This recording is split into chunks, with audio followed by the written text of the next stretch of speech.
We want to create quality products that people want to live in, and they'll treat it right. So as long as we set the bar high and we keep it high, it makes everybody's life so much better.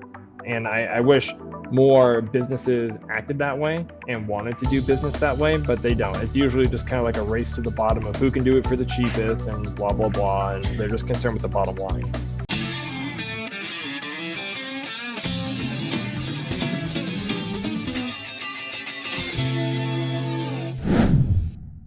Welcome back to another episode of the Estate of Wealth podcast for your weekly dose of market updates and expert insights. Alongside me, as always, is Aaron Levitt, and today we are joined by Eric and David of Paragon Assets.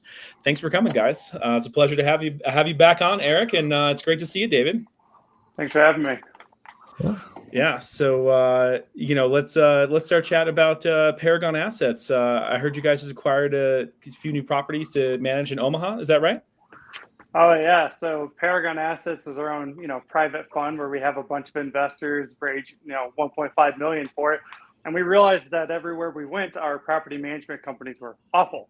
I felt like I was doing most of the work and I was paying them for a lot of stuff that I was doing. So we just decided to start our own property management company. Eric, being the lovely partner he is, overloaded me with 15 properties in about a 35, 40-day window, which means I've been stuck in my office for 35 or 40 days trying to onboard all these people. And then we just expanded in Omaha as well. So I got my first 2 clients out here. So no, it's been really nice. Awesome. No, that's great to hear. And Eric, we already had you on before, so we're gonna dive into some of these questions, mostly with David. But Eric, you're in Colorado Springs today. How's the weather down there? Just as hot as Denver? Yeah, just as hot. And actually, when I was driving down, I saw there was a fire in the foothills by Golden. So I don't know if you guys are tracking that news story, but it was hazy, kind of coming down the Front Range. It's a little bit clearer down here, but hot as hell. And a lot of smoke in the air, which is unfortunate. Yeah, to see how many fires have popped up this summer is kind of scary, but our firefighters have been great with jumping on those and getting the crews out there. Yeah, we really appreciate those guys are absolute superheroes, and also the pilots as well too, dumping the slurries and all the water. But that one I believe is up Ken Carl, and I think they got that one under 50% containment as of now, because I think that one started like last Wednesday. But there's been 2 up here in the Front Range in Fort Collins and just north of Boulder that have. I think one of them. I think they got it under control now, but it was pretty smoky up here for a few days for sure. Does Omaha get that many fires? How's the weather in Omaha? Oh, okay. So I've lived here for 7 years, and we've never lost power more than like an hour. And we lost power for 36 hours. 230,000 people were without power because of wind. There were 100-mile-per-hour plus wind that just took out everything today. Tornado warnings, massive storms all hit at the same time. And the best part is I was playing volleyball, and we play sand volleyball. And the owners of the brewery who had the same volleyball courts had to force us to leave because we wanted to finish our set. So now we have to show up early on next Wednesday. It's the game. So I'm glad, because I saw 50-mile-per-hour winds as I was walking in, and we couldn't even open the doors. So I'm glad, but I really wanted to finish my set before we walked away. Oh yeah, that's wild. Is Omaha still in Tornado Alley? Oh yeah, we get tornadoes all the time. We have our Offutt bubble, we say, because Offutt, the Air Force Base here, somehow always avoids them. But there's lots of tornadoes rolling through here. Well, I'm glad they called you guys off. You would never want a volleyball injury. You can always resume next week. That'd be really sad to tell people I had a volleyball injury because of wind and just neglect of common sense. Yeah, that's funny. All right, let's jump into some of these questions here. And Eric, as we go along, you'll have to remind us of your answers too, because I think you had some good ones in there. But we changed up some of these questions, but we'll start with my favorite. And I do remember what Eric's was, but we're going to ask David, if you could live in any fictional home from a movie or TV show, which one would it be and why? Home. Can I go with Harry Potter, because there's that sweet little area under the stairs where he gets to live. It's 3 feet by 6 feet. It seems like a sweet setup, All right. His own little condo in the area. No, it's nice. Sure. Very similar to the digs you'd probably find in New York City. Very reduced space. Affordable. I like how of all the houses in Harry Potter, David wants to go with literally the underneath staircase space, not like the magical. It's a aspect of the townhome house. too, isn't it? Yeah, it is. I think it is a townhouse. And he's like, no, that where he's punished and treated like, just like a slave to the people. That's the living accommodation. Right. No, we're not going with the castle. We're not going with any of the other epic digs you could have picked to live in. Nope. No. Under the stairs. Now, Under the stairs. For those of you who don't know in the audience, David and Eric have been together a long time now, and they've been business partners and friends all through. So, David, can you guess what Eric's answer was? To where he would want to live? Uh-huh. Oh, God. Eric, don't tell him. I want to see if David can get this. Yeah. I'm going with some over-the-top mountainous terrain area.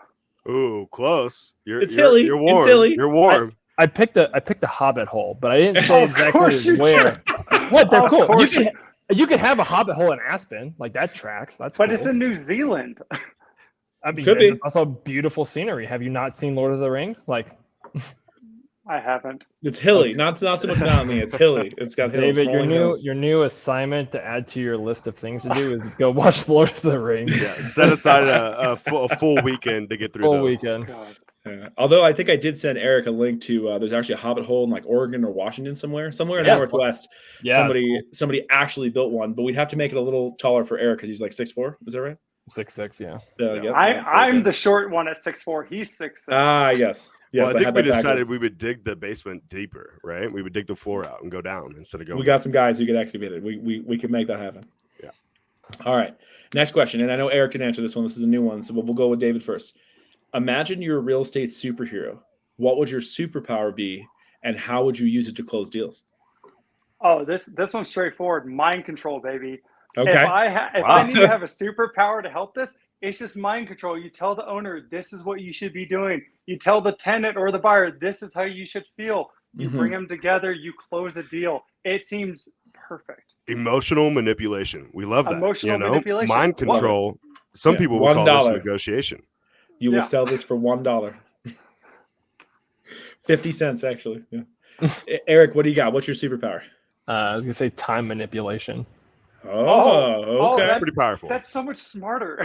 Okay. Because like you could like go back and fix mistakes, or as we know, like time is the most powerful thing in investing. You could go back and be like, oh yeah, I should have bought that property 40 years ago, and then just be like, yeah, just throw my name on the deed as like a small JV silent partner, and just be like, oh look, time manipulation would be pretty That's cool. a great answer. So not time travel, time manipulation. It's the same thing.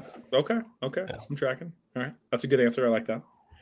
All right. Next question. If you had to describe your investing style in terms of a movie genre, comedy, drama, action, etc., what would it be and why? And before you answer, I want David to answer for Eric, and I want Eric to answer for David. I already answered this beforehand, but You did. David can go first.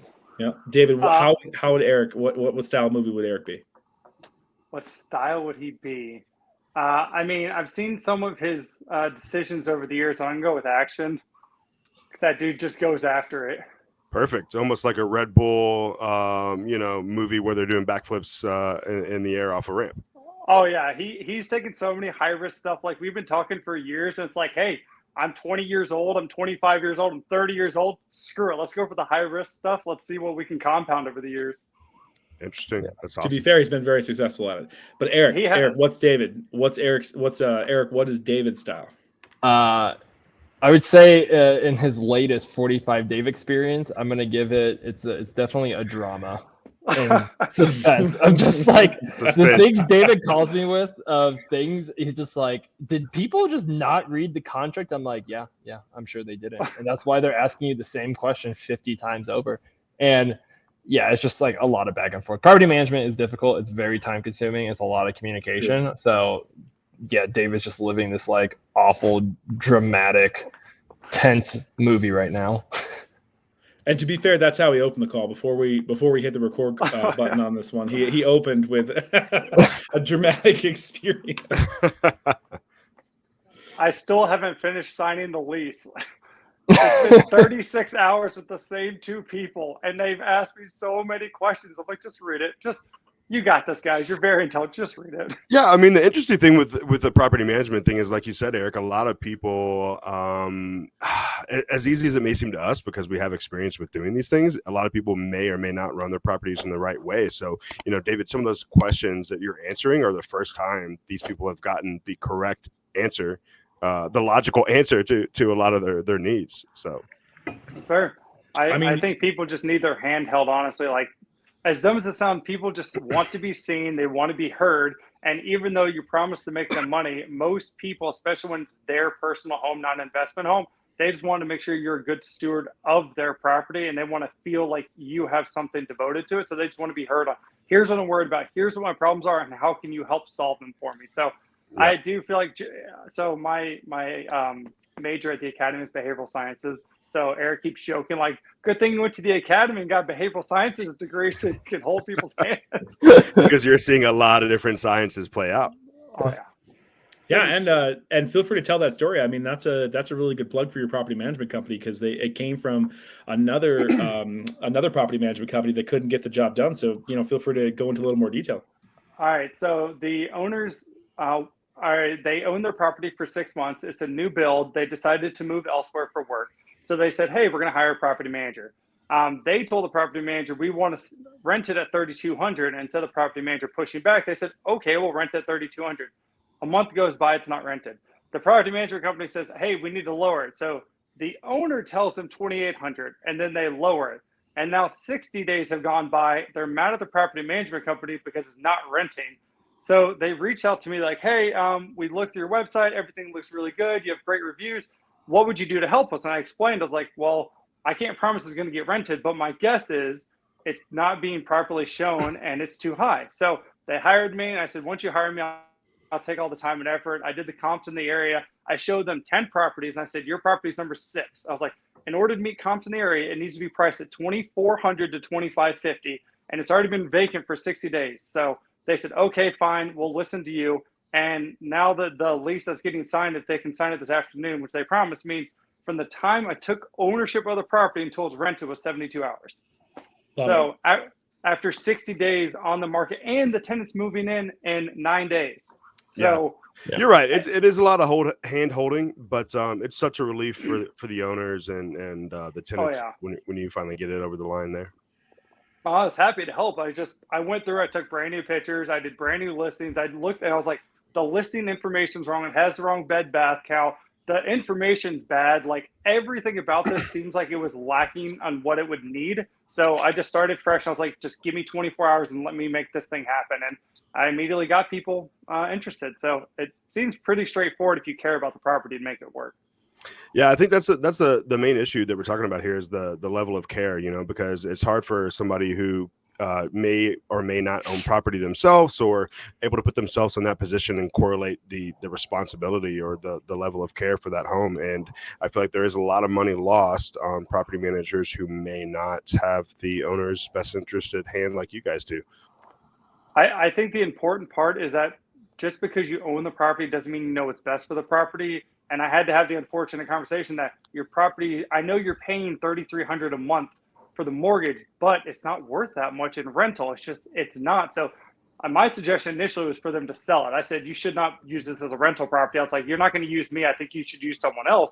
They're like, no, we want to rent it because we want to come back in 5 years. We're willing to accept the loss. So I had to have the hard talk with them. I just told them your rent price is wrong and we're not going to be able to rent it. So they eventually came around when I showed them the data to back it up. Yeah, and I don't think it matters what industry you're in. I as much as we joke about the hand holding, I think it's important, to run a successful business. I mean, just having somebody who goes that extra mile besides that, corporate colds, you're just a number to them, and you call a secretary on some line that'll get back to you, as soon as possible. Just having that little extra step is just so much more beneficial. But anyways, I digress. So kudos to you for holding that hand. Thanks. All right, next question here. If real estate investing were a sport, what would your team's mascot be and why? Mind you, we've all been watching these Olympics, so this should be an easy one for you. You guys work together too, so I don't know if there's are we in agreement on what the mascot would be? I don't know. I don't do a lot of sports ball, so I don't really care about mascots, but that's fair. this nerd does not sports except tennis, and he kicks my butt in it. But I digress. America, the Eagle.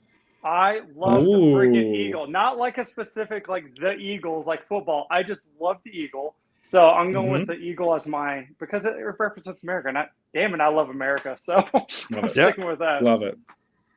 I was going to say my mascot would be the Monopoly piece. That's the sack of money. Okay. Okay. Not the Monopoly guy with the the actual bag of money. I want some dude out there to just be wearing this gigantic like cloth bag with a big old green dollar sign on it and running around. It's just like a big bag of money. Love it. Yep. And then the Eagle swoops in and grabs it, right? That's how that it works goes. too. Yeah. You can do it. You know, David, before you explained your mascot as the Eagle, I for some reason thought you were going with the band, the Eagles, which the entire great mascot.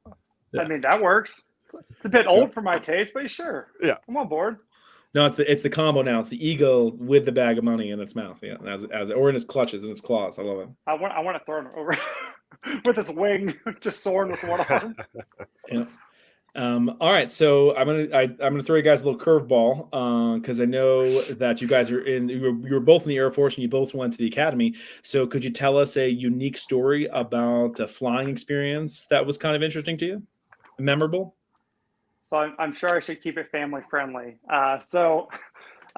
We do a lot. We do a lot of crossing the ocean. So I fly the RC-135. So it's a reconnaissance version of the KC-135. So we do a lot of trips overseas. We go to Greece, the Middle East, England. We have a huge hub there. So whenever we cross the ocean, we don't quite have enough fuel if there's a wind that day, a headwind. So we have to stop off right before we cross the ocean. So we have lots of places we could stop off, but Bangor, Maine has beautiful lobster rolls right outside where you get your fuel set up. So it takes about an hour and a half to get fuel. So I'm the instructor. So I send my co-pilots to go get me lobster rolls while I fuel the jet before we cross the ocean. So that's my favorite thing to do. And I've done it so many times before crossing the Atlantic, or you're coming back from England and maybe you don't want to risk it with that light fuel day, even though you have the winds. You're like, I guess I have to stop in a Bangor again. I guess I got to get some lobster rolls for the crew.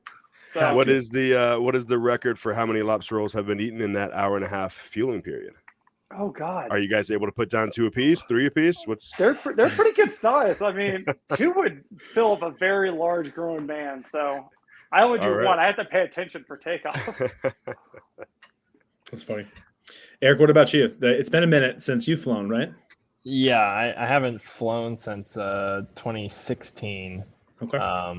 And I also wasn't in my plane. I flew a drone. I flew a Reaper. So my plane got to go all over the world, and I was just sitting in a building, flying it from there. But I mean, there's some perks to that too. It's like you can get up, go use the bathroom, like go hit the gym, come back. People have like crock pots going and stuff. It's like there's. But I don't know. Part of me, like I think I'd still take the travel and going to different places around the world, doing stuff like that would be fun. I mean, most of the stories I have that are not family friendly. There was a guy, he was a classmate of ours.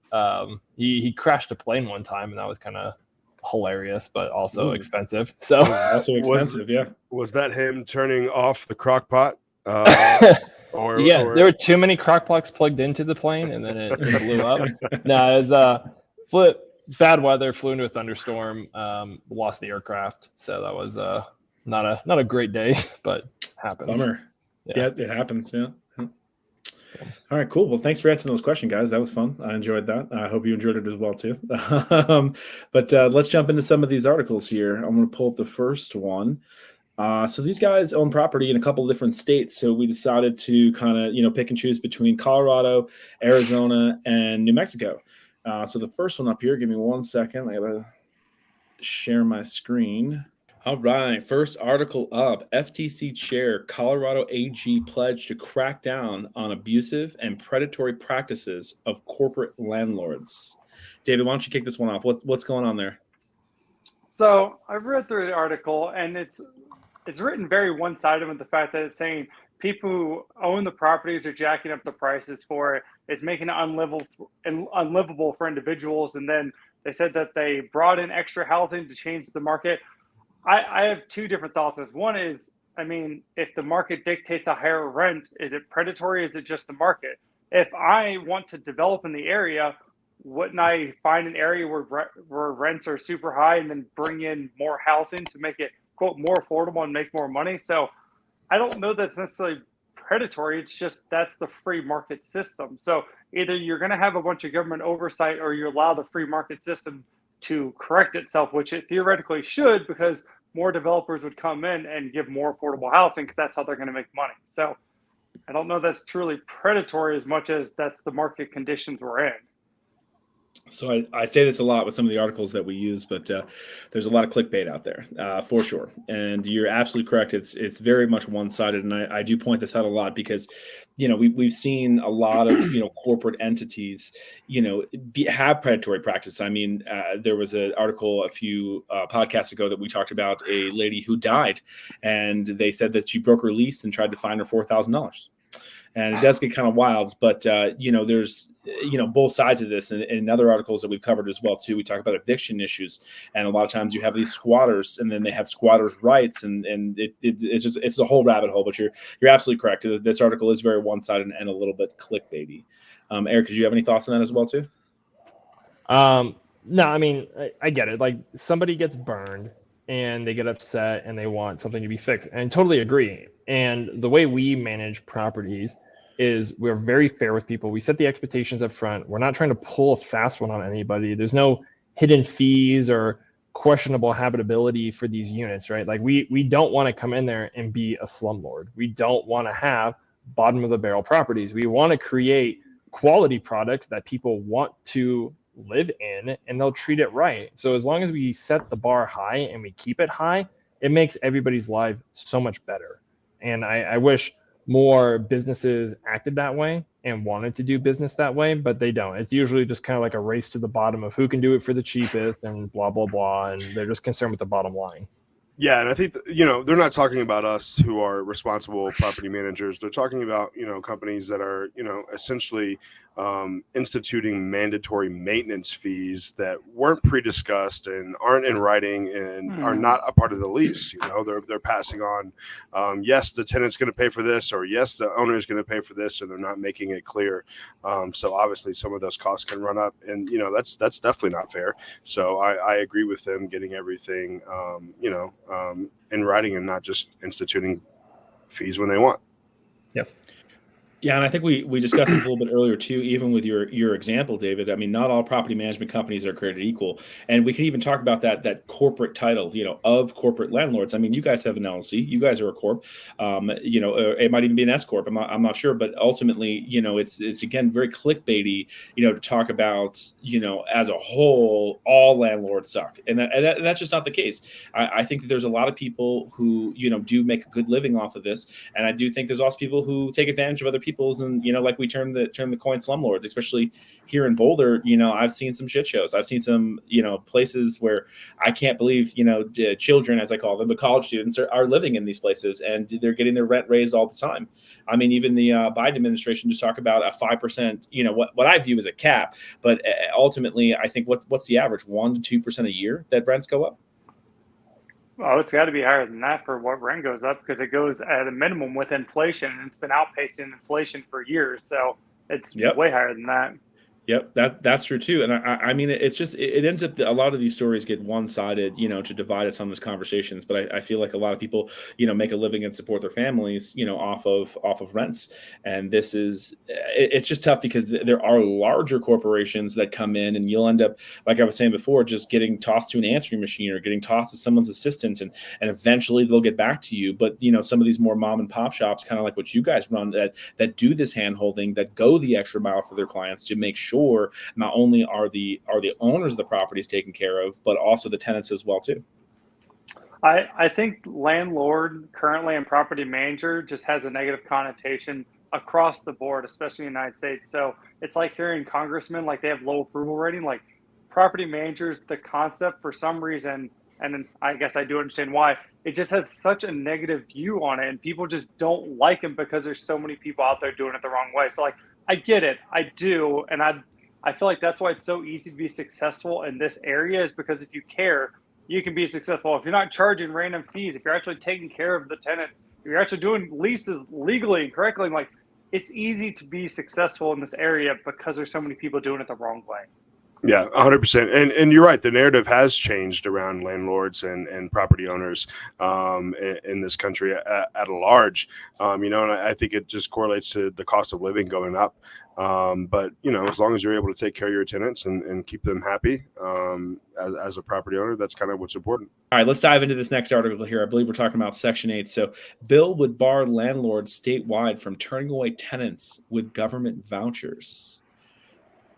David, do you have any Section 8 properties in your portfolio?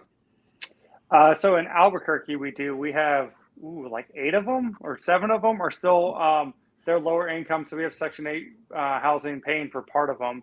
They were actually already Section 8 when we picked up the portfolio. So Eric's actually the one that's been heavily working with them in order to slowly increase the rent to closer to market conditions just because it had been under rented. But yeah, we haven't had too many issues with them currently. Yeah, we're actually down to just one tenant on Section 8 right now. Oh, goodness. Yeah, well, it's because we've been flipping so many of the units and turning them into furnished rentals for ourselves. So, but yeah, I mean, like the duplex we originally bought had Section 8, and then this condo portfolio we picked up also had Section 8, and this is just within our own fund. And it's an okay process. It's a little tedious and kind of difficult to get through and get everything switched over to you. It also doesn't help that their payments, they don't integrate with whatever platform you use for property management. So it just creates an additional accounting headache and just something else we have to stay on top of. I haven't, like I said, I mean,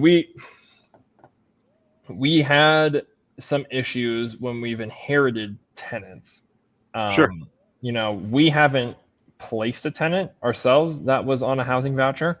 I mean, if this legislation goes through, yeah, you could not turn them down, but I mean, the price point at which we're offering units and stuff like that, I don't think most of them would even qualify for that. And that, what's up? I was going to say, even with this, you can still do background checks. You can still see if they've been evicted. You can still look at their credit score. Like, you can still look at their income ratio. So even if the rental's $1,000, they're paying $300, they still could have to make 3 times whatever the rent is of the portion that they're paying. So a lot of that stuff that why you would normally turn away a tenant still exists in there. You just can't turn away solely for that reason. Like, you can't turn away someone with an ESA cat or an ESA dog solely for that reason. Yeah. And correct me if I'm wrong here too. I think this is state by state, and we had talked about this a little bit before. But don't you have to pre-qualify to even accept Section 8? Like, you have to have all kinds of inspections and permitting, to be able to accept that voucher. Is that? It depends. I think it's true here in Colorado, right? But it also depends on the organization that is giving the housing voucher, right? So Section 8 is one type of housing voucher, but like in Albuquerque, there's like 4 different organizations that will do subsidized housing. You have like Albuquerque Housing Authority, you have Bernalillo County Housing Authority, and then you have like a state level program. So there are different types of programs. You even have programs that are done by nonprofits and like religious organizations as well that'll do housing vouchers. So there's a ton of different types of vouchers that are out there, and a lot of them don't require inspections and things like that. So it's just kind of it's program dependent, and which again makes it a little bit difficult when it's like you're trying to onboard somebody or do turnover when you're taking over a property with an existing tenant in place and getting that integrated into your systems and processes.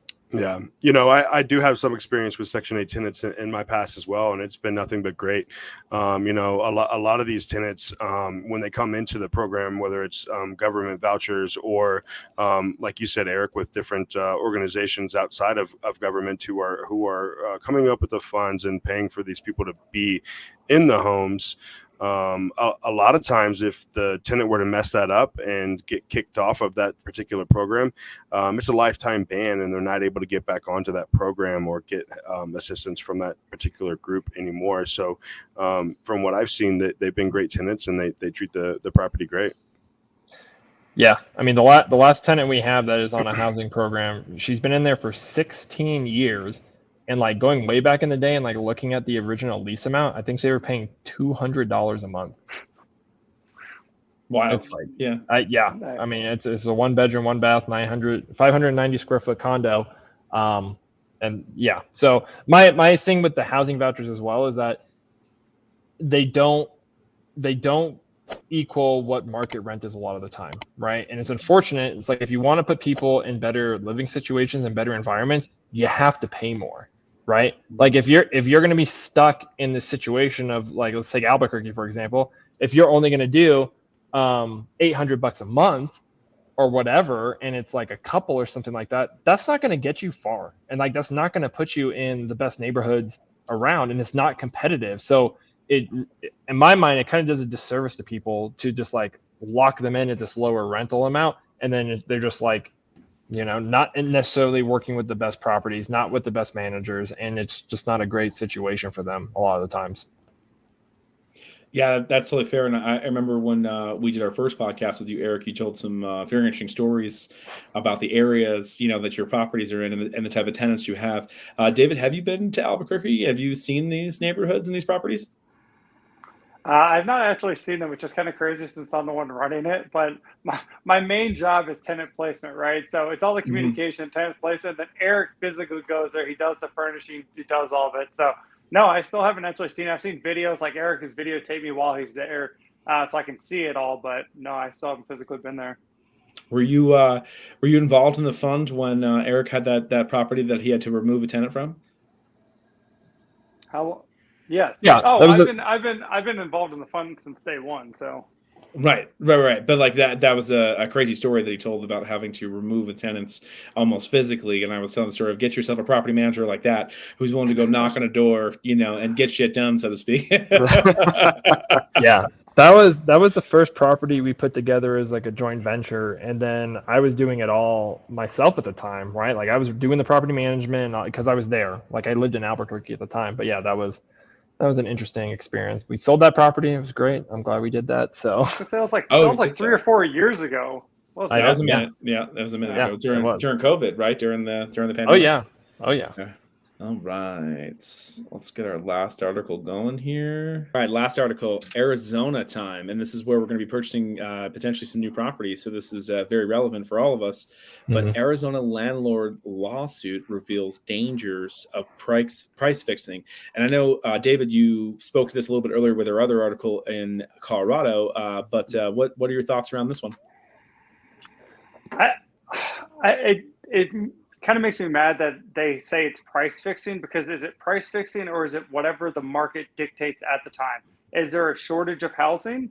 Okay, then rents are probably higher. Is there abundance of housing? Then rents are probably lower. I feel like they just want something to make you angry. And I don't know that anyone's price fixing, because if it's price fixing, someone wouldn't rent it, right? So when I read through the article, it kind of makes it seem like landlord bad, owner bad, business owner bad, people always good, and they're stuck in this situation. But like, honestly, if I was a developer, which I'm not, I would say, oh, the rents are super high in this area. They need more properties. I'm going to go in. I'm going to build, a couple thousand rentals, and then it's going to lower the price, and it's going to be incentivized for me. So like, I don't think it's price fixing. I think it's just the market, honestly. Yeah, and I think they're talking about the rent run that we saw in 21. They're saying that Metro Phoenix witnessed a 30% increase in rents, which is the highest in the nation. They're not the only market that saw that run up. A lot of places, Denver as well, saw some of these rents increase pretty significantly because again the market supported it at that time. I think if they're actually angry and they want intervention, they're just going to have government oversight, which everyone loves government oversight, right? But the only way to stop a free market from making money and from doing what they want, the same as the medical side, if you don't want them to do what they want, you have to give them rules and make them follow it. So if you don't want an owner to charge $1,000 for a room, you have to make a rule that says it, or else the market's going to dictate what the market dictates. Right, because at the end of the day, this is about an affordable housing crisis, and how that correlates to the picture overall. Well, I think this even speaks to your example earlier in the beginning of the podcast when we talked about how you took over a client from another property management company that had absolutely overpriced it out of the market. And that, I just, all of this kind of rolls into one big ball of wax, because trying to list that property for $3,300 a month, just because that's what their mortgage is, they're trying to cover that nut, is not what the market can bear. And then here you put it down $2,400 and it rents in the same day. Yep. So, I think that really speaks to that, what you're talking about, the market will bear what the market will bear. And, if you're just going to overprice a property, it's just going to sit, and people are going to know that right away and not rent it. Yeah. So did they talk about the markets that also went down 30% and all the owners are losing money, or are they just talking about the markets that increased? Because I have in Omaha, the houses got so high, people bought them over the past couple of years, and then they can't even rent it out for their mortgage. But are they mad at those homeowners who are charging less than their mortgage? No, because they want to be mad at the owner. They want to be mad at people. So this is the article that runs. So I don't know. I feel like it's the clickbaity. They want people to get angry. So they find something and they're like, well, people who are making money are bad. It's a business owner. They're running a business. It's what the market dictates. Yeah, it's a fairly uneducated conversation because there is always two sides to the coin. You're right. And with this conversation and so many other things we see in business, I wish people just voted with their money, right? Like they just don't like a situation, so they are going to go take other actions. But it's like, if you don't like a company, don't do business with them. Take your money elsewhere. Like there's plenty of businesses that people boycott and don't do things with. And it's like, let the market dictate it. If the rent is too high and everybody agrees it's too high and nobody rents it, they're going to lose money or they're going to have to drop the rent.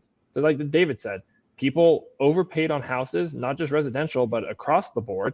And if they're going to go under, well, that's a bad business practice on them. And it just is what it is. And again, you don't really see articles of homeowners or big corporations saying, rents aren't high enough, we're losing too much money. It's like, well, you made a bad business call, right? Like no one's going to come in there and say, oh, well, we have to charge a minimum of rent so that businesses don't fail, right? Like it's, I'm more in favor of just an open market and just let supply and demand do its thing and people just vote with their money.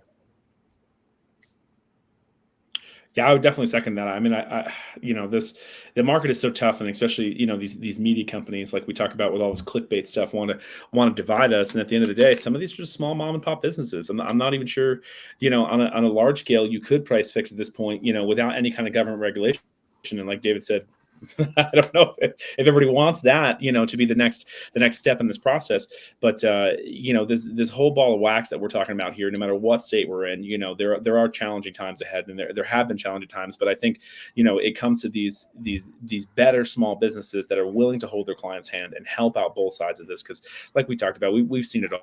We've seen the slumlords, and we've also seen the shitty tenants that we can't evict, especially here in Colorado, and they're just going to squat and until the lawsuit goes through or whatever, and then these homeowners are out, trying to put food on the table for their families. So it's on both sides, and it's just always a tough conversation to have. So I appreciate all you guys with all your opinions and your topics, because I think more of the general public needs to be educated on some of these topics instead of just reading these clickbaity articles. All right, guys. Well, I think this is now officially our longest podcast ever. It's been great to have you both on here. I know we had Eric on before, but super stoked to have both of you on at the same time. This has been great. Thanks again, Eric, for always co-hosting and being by my side. And if you've made it this far in the podcast, please make sure to like, share, and subscribe, and tell your friends. And maybe we'll have you on our show next. But thanks again. Really appreciate you guys being on here, and we'll see you on the next one.